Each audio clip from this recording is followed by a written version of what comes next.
medium enterprises.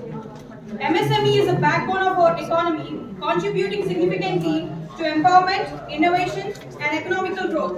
Today, we are here to spread awareness about MSME programs, government schemes, funding opportunities, and strategies for sustainable business growth.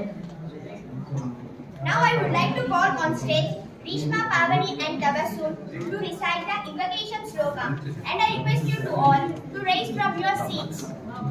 విషయాన్ని నేను కూలంకషంగా చెప్తాను. మీ doubt ఉంటే కూడా నేను clear చేసే వెళ్తాను. అలాగే సర్వీసింగ్ సెక్టర్ ఏంటంటే ఇప్పుడు ఈ సెల్ ఫోన్ ఉంది. సెల్ ఫోన్ తయారు చేయడం మ్యానుఫ్యాక్చరింగ్ అంటారు. సెల్ ఫోన్కి ఏదైనా రిపేర్ వచ్చింది అనుకోండి, దాన్ని సర్వీసింగ్ సెక్టర్. మ్యానుఫ్యాక్చరింగ్ చాలా మిషనరీ కావాలి, సర్వీసింగ్కి లిమిటెడ్ మిషనరీతో అయిపోతుంది. అందువల్ల దానికి లోన్ అమౌంట్ కూడా తగ్గించి 20 లక్షలకి పెట్టాను. 20 లక్షల్లో సరిపోతున్న ఉద్దేశంతో 20 లక్షలు పెట్టాను. దీనికి కూడా సబ్సిడీ అర్బన్లో అయితే 25%, రూరల్లో అయితే 35% వరకు వెసులుబాటు కల్పిస్తుంది.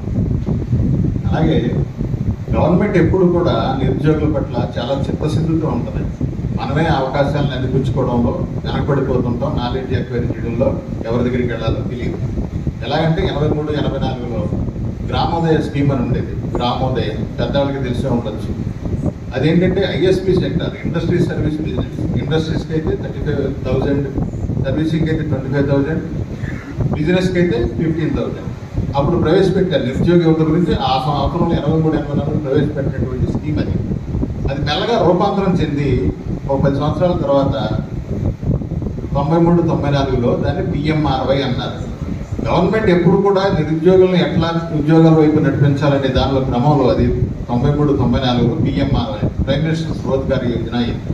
దానికి ఏం చేశారు, ఆ అమౌంట్ సరిపోతే 35,000 మరీ చిన్న అమౌంట్ అని చెప్పి దాన్ని